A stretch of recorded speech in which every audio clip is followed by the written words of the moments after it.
السلام علیکم ورحمۃ اللہ وبرکاتہ۔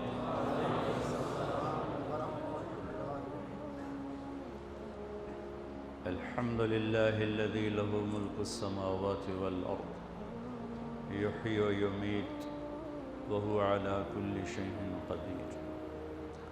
الحمد للہ الذی هو الاول والآخر والظاہر والباطن وهو بكل شيء عليم۔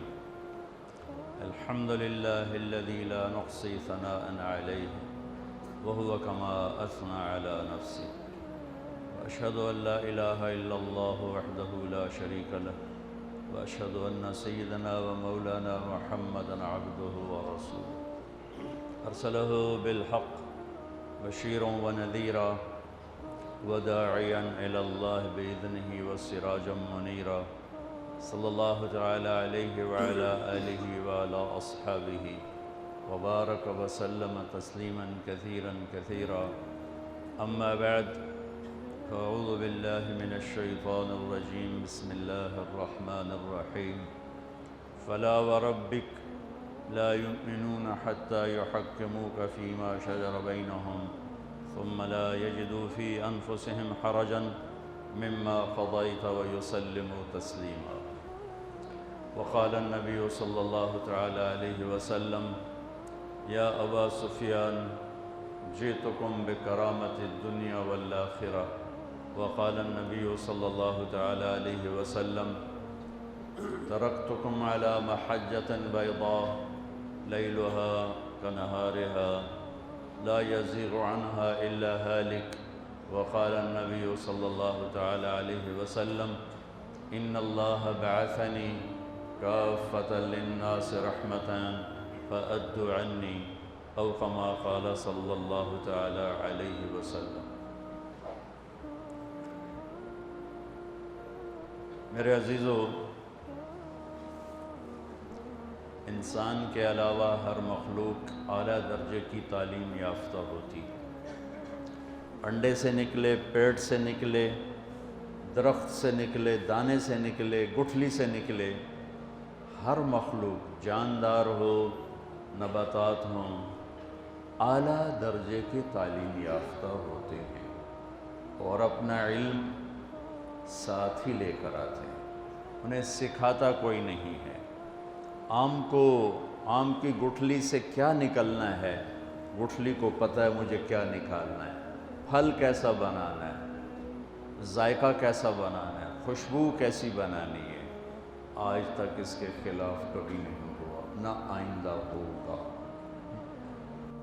حقیر مخلوق ہے چیونٹی، اس کا انڈا کتنا چھوٹا ہوگا، اس سے نکلنے والی چیونٹی 1 سینٹی میٹر سے زیادہ دیکھ نہیں سکتی، وہ کیسے راستہ بناتی ہے، لائن کیسے بناتی ہے، غلہ ڈھونڈنے کیسے جاتی ہے، ایک شہد کے قطرے پر ہزاروں چیونٹیاں ایک دم کھنچ کے کیسے آ جاتی ہیں۔ 10 کروڑ چیونٹیوں کا نروس سسٹم نکال کے وزن کیا جائے، 20 کروڑ چیونٹیوں کا نروس سسٹم نکال کے اس کا وزن کیا جائے تو 10 گرام بنتا ہے، 10 گرام۔ تو ایک چیونٹی کا وزن کتنا ہے، کون اس کو سکھاتا ہے؟ ربنا الذی اعطی کل شیء خلقہ ثم ھدی، اسے رب سکھاتا ہے۔ تو یہ ساری مخلوق میں یہ اللہ نے علم ضروری بلکہ ان کی ذات تک علم کامل بے خطا علم ڈال دیا ہے۔ اب شیر کو ڈنڈے مار مار کے گھاس نہیں کھلا سکتے، مر جائے گا، نہیں کھائے گا۔ آپ بکری کو ڈنڈے مار مار کے پلاؤ نہیں کھلا سکتے، قورمہ نہیں کھلا سکتے، بھوکی مر جائے گی، نہیں کھائے گا۔ اس کے اندر ایک علم ہے جس میں خطا کی گنجائش کوئی نہیں ہے۔ میں نے آپ کو چند مثالیں دی۔ انسان علم باہر سے لیتا ہے، اور چونکہ یہ امتحان کے لیے پیدا کیا گیا ہے، اِنَّا خَلَقْنَا الْإِنسَانَ مِن نُطْفَةٍ أَمْشَاجٍ نَبْتَلِيهِ فَجَعَلْنَاهُ سَمِيعًا بَصِيرًا۔ میرا آپ کا امتحان ہے، اللہ تعالیٰ نے آنکھیں دی، کان دیے، دل دماغ دیا، پرکھنے کے لیے، سیکھنے کے لیے، سمجھنے کے لیے، سمجھانے کے لیے، لیکن ہمارا علم اللہ نے باہر رکھا ہے۔ ہم یہاں بچہ پیدا ہو، اسے انگلینڈ بھیج دیں تو وہ انگلش بولے گا، اسے پتہ ہی نہیں ہوگا پنجابی کیا ہے، سرائکی کیا ہے، پشتو کیا ہے۔ اور ہمارے بچے کو کسی سے ملنے نہ دیں تو وہ گونگا ہوگا، گونگا ہوگا۔ اب کوے کو کسی سے نہ ملنے دیں، وہ اپنا گانا آپ کو گا کے سنائے گا، وہ کہاں مک ہی نہیں سکتی، وہ اندر سے وہ علم لے کر آیا ہے۔ اب گدھے کو کسی سے نہ ملنے دیں، ایسا گانا سنائے گا ساز ہی توڑ دے گا۔ تو یہ اللہ کا علم ہے جو مخلوق کو عطا ہے۔ بلبل نغمے میں ہو، کوئل اپنے کوک میں ہو، شیر اپنی دھاڑ میں ہو، ہاتھی اپنی چنگھاڑ میں ہو، کتا اپنے غرانے میں ہو، ان کو کہیں سے اپنی بولیاں سیکھنی نہیں پڑتی، یہ اندر سے لے کے پیدا ہوتے ہیں۔ اب انسان کے بچے کو ڈال دیں، کوئی اسے نہ ملے تو وہ گونگا ہو، نہ وہ سننے، اس پہ پھر اس کچھ عرصے کے بعد اس کے سننے کی صلاحیت بھی ختم ہو جائے گی، دیکھنے کی بھی ختم ہو جائے گی۔ تو انسان سب کچھ باہر سے لیتا ہے۔ ہمارے بارے میں ایک آیت ہے، واللہ اخرجکم من بطون امہاتکم لا تعلمون شیئا، ہم نے تمہیں ماں کے پیٹ سے نکالا، تم کچھ نہیں جانتے تھے۔ یہ انسان ہے۔ انسان کے علاوہ اعطا کل شیء خلقہ ثم ہدی، ہر چیز کو پیدا کیا، زندگی گزارنے کا اسے راستہ سکھایا، اسے اس کا راستہ بتایا۔ انسان کے علاوہ ہر مخلوق غلط بھی لے لیتی ہے، صحیح بھی لے لیتی ہے۔ انسان کے علاوہ ہر مخلوق صرف صحیح لیتی ہے، غلط نہیں لیتی، لے ہی نہیں سکتی۔ انسان غلط بھی لیتا ہے، صحیح بھی لیتا ہے۔ انسان اپنی اندر سے کفر بھی نکالتا ہے، ایمان بھی نکالتا ہے، اس زبان سے جھوٹ بھی بولتا ہے، سچ بھی بولتا ہے، ان نظروں کو بے حیا بھی کر دیتا ہے اور جھکا کے حیادار بھی کر لیتا ہے۔ وہ شربت بھی پیتا ہے، شراب بھی پیتا ہے، وہ رشوت بھی لیتا ہے اور وہ حلال بھی کماتا ہے، وہ بدکاری بھی کرتا ہے اور نکاح بھی کرتا ہے، وہ ظلم بھی کرتا ہے اور انصاف بھی کرتا ہے، محبت بھی کرتا ہے، نفرت بھی کرتا ہے، پتھر کے آگے بھی جھکتا ہے اور اللہ کے سامنے بھی جھکتا ہے، ایک اللہ کو مانتا ہے، ہزاروں خداؤں کو مانتا ہے، کبھی وہ گائے کی پوجا کرتا ہے، کبھی صرف اللہ کے سامنے جھکتا ہے۔ یہ آپ کو ساری دنیا میں نمونے نظر آئیں گے ہر طرح، چونکہ یہ امتحان کی جگہ ہے، علم باہر ہے۔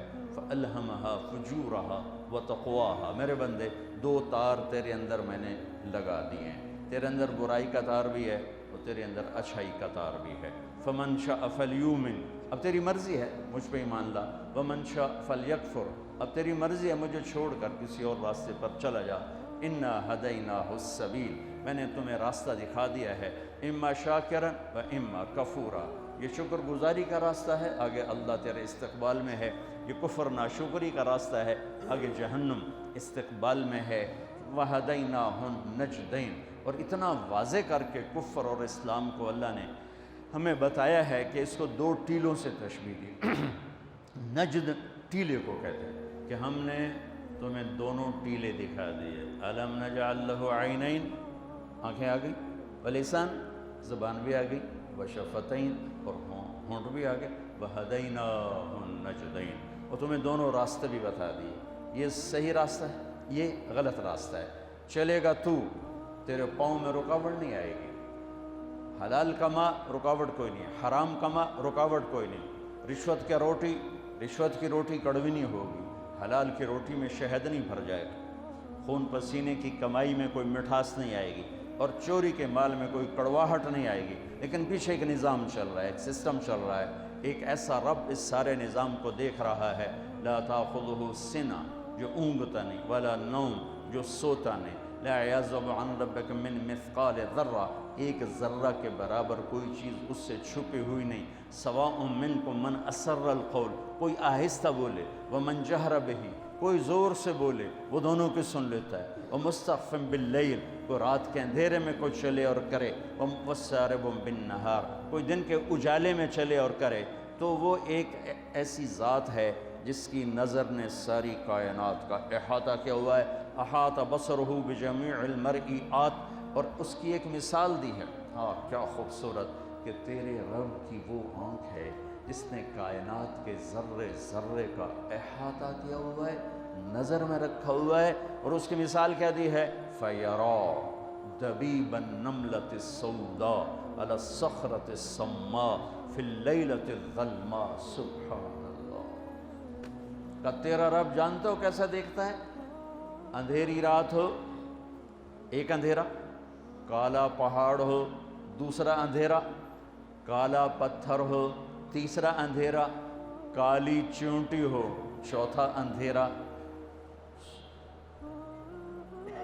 اور اللہ کیا کہہ رہا ہے کہ تیرا رب کالی رات، کالے پہاڑ، کالے پتھر، کالی چونٹی کو دیکھ رہا ہے؟ نہیں، یہ نہیں کہہ رہا. اللہ کہہ رہا ہے کہ چونٹی کے حقیر ٹانگوں سے کالی رات، کالے پہاڑ، کالے پتھر، کالی ٹانگوں سے جو ایک ہلکی سی لکیر پڑی ہوئی ہے اور پڑتی چلی جا رہی ہے، اور ایسی کروڑوں چونٹیاں رینگ رہی ہیں، تیرا رب اپنے عرش پر اس لگنے والی لکیر کو بھی دیکھتا ہے، اس پڑنے والی لکیر کو بھی دیکھتا ہے. تو طارق جمیل کو کیسے نہیں دیکھے؟ جو ممبر پر بیٹھا ہوا ہے، جو بازار میں بیٹھا ہوا ہے، وہ زینب کے کون نہیں دیکھے گا جو گھر میں بیٹھی ہوئی ہے، جو بازار میں جا رہی ہے؟ یہ میرے رب کی طاقتور نظر، پیچھے ایک اللہ ہے.